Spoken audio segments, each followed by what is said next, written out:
कभी सोचा है अगर परमेश्वर ने सब कुछ अच्छा बनाया तो बुराई कहां से आई? अगर स्वर्ग में शांति थी तो वहां युद्ध कैसे हुआ? क्या शैतान हमेशा से शैतान था या वो भी कभी परमेश्वर के स्वर्ग में रहने वाला एक सुंदर स्वर्गदूत था?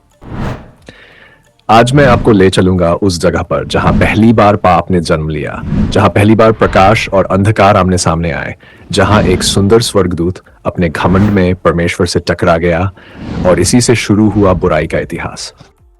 सभी को प्रभु यीशु मसीह के नाम में जय मसीह की। आप सभी का स्वागत है हमारे YouTube चैनल में। आज की इस वीडियो में हम बात करने वाले हैं एक ऐसे रहस्य की जिसके बारे में बहुत कम लोग जानते हैं। यह कहानी सिर्फ स्वर्ग और धरती की नहीं है, बल्कि उस बड़े युद्ध की है जो अच्छाई और बुराई के बीच हुआ था। वह लड़ाई जिसने यह तय किया कि कौन परमेश्वर के साथ रहेगा और कौन उसके खिलाफ खड़ा होगा। आज हम जानेंगे शैतान कैसे गिरा, कैसे एक सुंदर स्वर्गदूत जो कभी परमेश्वर की आराधना करता था धीरे धीरे अभिमान और लालच में आकर परमेश्वर का विरोधी बन गया। बहुत लोग सोचते हैं कि शैतान कोई डरावना राक्षस है, लेकिन बाइबल बताती है कि वह शुरुआत में बहुत सुंदर था। यहेजकेल अध्याय 28 पद 12 से 15 में लिखा है कि वह अभिषिक्त करूब था, यानी ऐसा स्वर्गदूत जो परमेश्वर के बहुत पास रहता था। वह संगीत, बुद्धि और सुंदरता से भरा हुआ था। उसका नाम था लूसीफर, जिसका अर्थ है प्रकाश देने वाला।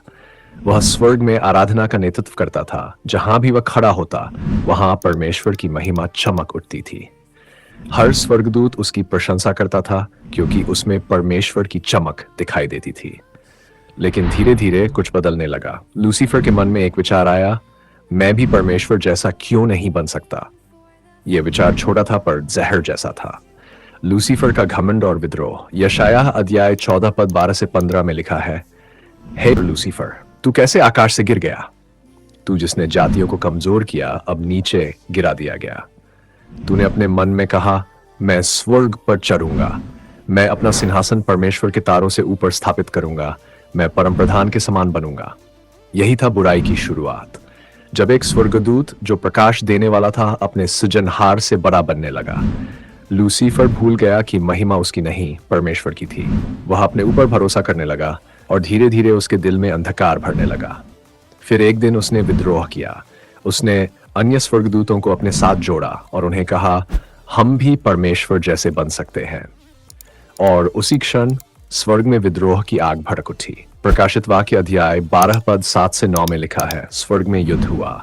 मिकाएल और उसके स्वर्गदूतों ने अजगर से लड़ाई की और अजगर और उसके स्वर्गदूतों ने भी युद्ध किया, पर वे जीत न सके और स्वर्ग में उनके लिए कोई स्थान न रहा। और वह बड़ा अजगर, वही पुराना सर्प जो शैतान और इब्लीस कहलाता है, पृथ्वी पर गिरा दिया गया और उसके साथ उसके स्वर्गदूत भी गिरा दिए गए। कल्पना कीजिए, स्वर्ग जहां शांति और आराधना थी, अब वहां युद्ध छिड़ गया। मिकाएल जो परमेश्वर के सेना प्रमुख हैं, उन्होंने लूसीफर के विद्रोह के खिलाफ युद्ध किया। स्वर्ग में बिजली की तरह आवाजें गूंज उठी और परमेश्वर की सेना ने विजय पाई। लूसीफर अब शैतान बन गया और उसके साथ जो स्वर्गदूत गिरे वे दुष्ट आत्माएं बन गए। उन्हें हमेशा के लिए स्वर्ग से निकाल दिया गया। शैतान को स्वर्ग से निकाल दिया गया, पर उसने हार नहीं मानी। वह धरती पर आया और यहां भी उसी चाल से इंसान को धोखा दिया। उत्पत्ति अध्याय 3 में लिखा है कि वह सर्प के रूप में आया और हव्वा से बोला, क्या सचमुच परमेश्वर ने कहा है कि तुम इस फल को न खाना? उसने सीधा झूठ नहीं बोला, बल्कि शक पैदा किया।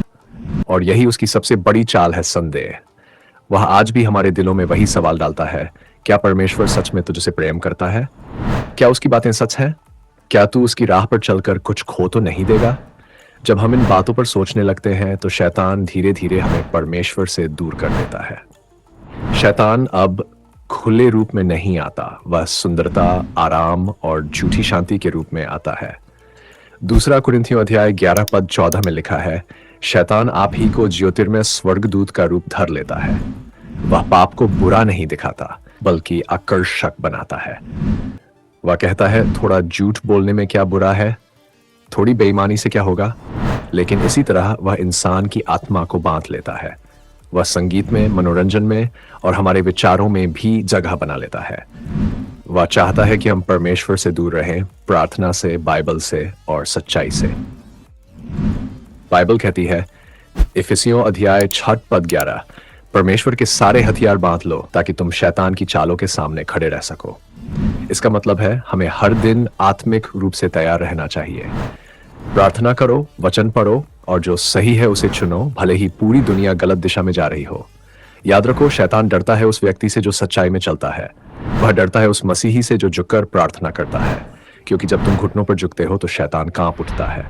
विजय यीशु मसीह में है। भाई और बहनों, शैतान आज भी सक्रिय है, लेकिन वह पहले ही हार चुका है।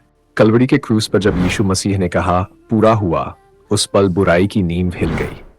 वह लहू जो यीशु ने हमारे लिए बहाया, वह हमें हर बंधन से मुक्त करता है। यूहन्ना अध्याय 8 पद 12 में यीशु ने कहा, जो मेरे पीछे चलता है वह अंधकार में नहीं चलेगा, बल्कि जीवन की ज्योति पाएगा। जब हम मसीह के साथ चलते हैं तो कोई भी अंधकार हमें छू नहीं सकता। आज यह कहानी सिर्फ इतिहास नहीं है, यह हमारे जीवन की सच्चाई है। स्वर्ग में शुरू हुआ युद्ध आज भी हमारे अंदर चल रहा है, हमारे विचारों में, हमारे निर्णयों में, हमारी आत्मा में। पर याद रखो, विजय पहले ही यीशु मसीह की हो चुकी है। अगर हम उनके साथ हैं तो कोई भी शक्ति हमें हरा नहीं सकती। अगर ये वचन आपके दिल को छू गया हो तो इस वीडियो को लाइक करें।